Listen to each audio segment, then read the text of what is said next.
আসসালামু আলাইকুম। কেমন আছেন আপু এবং ভাইয়ারা? আমি তো আলহামদুলিল্লাহ অনেক ভালো আছি। তো সবাইকে জানাই শুভ দুপুর। যে যেখান থেকে ভিডিওটা দেখা শুরু করেছেন একটা লাইক দিয়ে ভিডিওটা দেখতে থাকেন। আহ, সকালে তো উঠেছি কয়টায়? 8টায়। 8টায় উঠে তানজিনার লাঞ্চ বক্স রেডি করলাম। তানজিনাকে আজকে আলু পরোটা দিলাম, তারপর আমের আচার, তারপর টমেটো সস। আম, খালি খালি খাইতে তো ভাল লাগে না। অফিসে তো আপনার অনেকক্ষণ কাজকর্ম পরে মুখটা একটু শুকায় জায়গা, তাই না? আলু পরোটার সাথে যদি একটু আমের আচার, একটু টমেটো সস দিই, তাহলে কিন্তু খাইতে মানে অনেক মজা লাগে। আবার আম, ওই যে অনেকক্ষণ ধরে যে আমি না খায়া আছি, চুপচাপ আছি, একটা মুখের ভিতরে একটা রুচিও বাড়ে। তো দেওয়ার পরে, তো তানজিরাকে বিদায় দেওয়ার পরে কিন্তু রেস্ট নাই। তাফসিরের টিচার পড়ায় যাওয়ার পরে আবার আমাদের জন্য আলু পরোটা ভাজলাম, আমরা নাস্তা করলাম, চা খাইলাম। খাওয়ার পরে তারপর ঘরবাড়ি যা আছে একদম ডিপ ক্লিন করলাম, করে দেন রান্নাঘরে আসলাম রান্না করার জন্য। তো ঢেঁড়স ভাজি করতেছি। ঢেঁড়স ভাজিটা আমি ওই চুলায় দিয়ে দিলাম। আর আজকে একটু অন্যরকমভাবে লইটা শুটকি ভুনা করতেছি, একেবারেই অন্যরকম। তো আমরা তো সবাই লইটা শুটকি আলু দিয়া পেঁয়াজ দিয়া ভুনা করি, বা পেঁয়াজ দিয়া ভুনা করি, বা দেখা যায় যে আলু দিয়া বেগুন দিয়া ভুনা করি। তো আলু বেগুন দিয়েই ভুনা করি, আবার আলু দিয়া পেঁয়াজ দিয়েও ভুনা করি। কিন্তু আজকে আমি আহ, বেগুন ছিলা রান্না করার আগেই আমি বেগুনের সিদ্ধ করে রাখছিলাম, ছোট ছোট দুইটা বেগুন। তো বেগুনের খোসা ফালায়া তারপর সিদ্ধ দিছি, তারপর বেগুনটা দিয়ে দিলাম লইটা শুটকির ভুনাটার মধ্যে। তো আম, মনে করো যে হলুদ গুঁড়া, মরিচ গুঁড়া, আদা রসুন বাটা, তারপরে বেশি করে রসুন কাটা, পেঁয়াজ কাটা, সব কিছু দিলাম। এখন তোমার মনে করো যে এই প্রাণের সামনে তেলাপিয়া মাছ নিয়ে আসছিল। তো তেলাপিয়া মাছটা আবার পছন্দ করে। তো আমি আবার আমার বাসায় তেমন কেউ একটা খাইতে চায় না। তো যখনই বের করি, তো প্রাণের স্বামীরে সুন্দর করে ময় মশলা দিয়ে আমি ভাইজা দিই।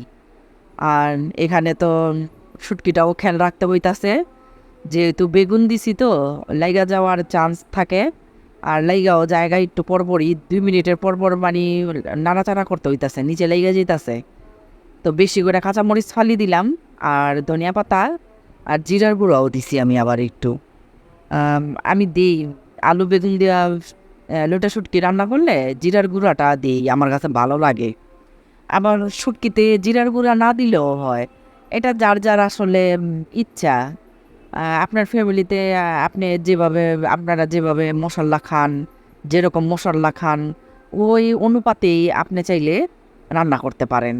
হ্যাঁ, এটা হইতাছে আমার ফ্যামিলির, আমরা কিভাবে রান্না করি, আমি কোন মশলাটা খাই, জাস্ট একটা ধারণা রান্নার আসলে এটা।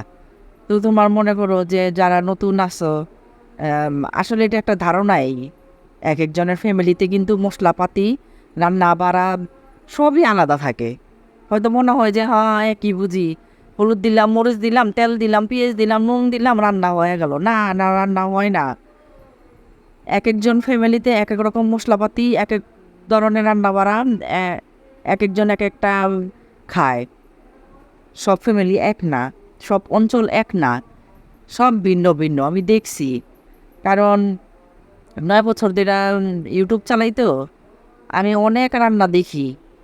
রান্না দেখতে আমার অনেক ভাল লাগে, রান্না বাড়া দেখতে। তো আমি দেখছি সবার মশলাপাতি এক না, এক একজনেরটা এক এক রকম থাকে। তারপর সরিষা তেল দিয়ে মাছগুলা লাল লাল করে সুন্দর করে ভাইজা নিতাছি। আর মাছের যে মশলাগুলো ছিল, ওই মশলাগুলো আমি সবার শেষে উপরে ঢাইলে দিব। তো আর খুব মাসা মাসা মাসা বলতাছি, দেখো মাখা মাখা একটা এম, মশলা হবে। আর এই মশলাটা তোমার ভাজা হয়ে যাবে না, কোনো রকম গন্ধ লাগবে না। আর গন্ধ লাগার কারণও নাই, কারণ এখানে আদা রসুন বাটা দিছি, গরম মশলার গুঁড়া দিছি, ওই কারণে হলুদ মরিচ কোনো কিছুর গন্ধ লাগবে না, খাইতে অনেক মজা লাগবে। মনে হবে কি তেলাপিয়া মাছ তো ভাজি নাই, মনে হবে যে দেশি কই মাছ বাচ্ছি, এরকম মনে হবে। যাই হোক, আজকে যে গরম গরম মাছ ভাজা তো আমি খাবো না, আমি এক পিস লেবু নিলাম, আর ঢেঁড়স ভাজি, আর শুটকিটা নিলাম, আর ওটা তোমার মিষ্টি কুমড়ার তরকারি, কালকের কাস্তি মাছের তরকারিও ছিল, দুইটা মিলে গরম করে আমি বাটিটার মধ্যে বাইরে রাখলাম। আর কালকের ডাল রান্না করছি, শুধুমাত্র তাফসির একটু খাইছি, আর কেউ ডাল খায়নি, এরা পুরা ডাল রয়ে গেছে, ওই ডালই বের করে গরম করলাম। আজকে হয়ে যাব, যে খায় খাবে, তাফসির তো খাইবেই, তাফসির তো না খাইলে চলে না, ডাল ছাড়া তাফসিরের চলে না। তো তোমার মনে করো যে বিসমিল্লাহ বললা খাইতেছি আমি, মাশাল্লাহ আলহামদুলিল্লাহ। আমার কাছে তো 2-3 আইটেম হইলে আমার অনেক ভাল লাগে। প্রথম ভাজি হইলে, শাক হইলে অনেক ভাল লাগে, বা ভর্তা খুব ভাল লাগে। তারপর তোমার এই নতুন রেসিপিটা ট্রাই করব। আমি আজকে ফার্স্ট টাইম রান্না করছি বেগুন সিদ্ধ করে এভাবে লইটা শুটকি বোনা। তো খায়া তোমাদেরকে বলবো, এখন রিভিউ দিব যে স্বাদ কেমন হয়েছে। আরে বাপরে, মানে জিভে পানি চলে আসার মতন একটা রেসিপি, দুর্দান্ত একটা রেসিপি হয়েছে। হ্যাঁ, অসাধারণ খাইতে লাগতাছে, একেবারে অসাধারণ লাগতাছে, এত ভালো লাগতাছে খাইতে, কি বলবো আর। আসলে এরকম একটা শুটকি বোনা হইলে এক প্লেটের জায়গায় 2 প্লেটের ভাত অনায়াসে কিন্তু ফ্যামিলির সবাই খাবে। ওদিন ভাত বেশি রান্না করবেন এরকম একটা শুটকি বোনা যদি করেন, আমার কাছে তাই মনে হইতাছে আজকে। তো নতুন একটা জিনিস ট্রাই করলাম, ভালো লাগলো, খুব ভালো লাগলো। তারপর তো এখন বাজে রাত্র 9টা, তাফসির তো পড়াশোনা করতেছে, পরীক্ষা বলে আম্মু আমার ক্ষুধা লাগছে, তাই আমি যাও নিচেতে কিছু নিয়ে আসো। রাত বেজে গেছে 9টা, রাত্রেবেলা, দিনের বেলায় পাঠাই না, রাত্রে কেমনে পাঠাই ছেলেরে। তাই আমি বললাম যে আমি বারান্দায় দাঁড়াই, তুমি যাও। আমি বারান্দায় দাঁড়াই আছি, ও রাস্তা পার হইলো, দেখলাম যে না ঠিকঠাকভাবে পার হইলো, 5 মিনিটও লাগে নাই, 4 মিনিটের মধ্যেই আইসা পড়ছে। তাই যে তানজিনা ঘড়ি দেখাই যাচ্ছে, একেবারে তোমার 5 মিনিটের মধ্যেই আইসা পড়ছে। তো বললো যে মা খাবো, ক্রিম রোল খাবো। আমি আচ্ছা ঠিক আছে, যেটা খাইতে মন চায় সেটাই নিয়ে আইসা খাও। তো তানজিনা আবার বলতেছে আমিও খাবো। তারপরে আমরা 3 জনে 3টা নিয়ে আসলাম। তো আজকে আর আমরা রাত্রে আর ভাত খাবো না, আমাদের এটাই আজকে ডিনার। রাত্র 9টা বাজে, যেহেতু এত বড় একটা রোল খাইলে আর কিছু লাগবে না, এটা খাইলেই আমাদের রাত্রের ডিনারটা হয়ে যাবে। যাই হোক, তো আজকের ভিডিও কেমন লাগলো কমেন্ট লিখা তোমরা জানাবা।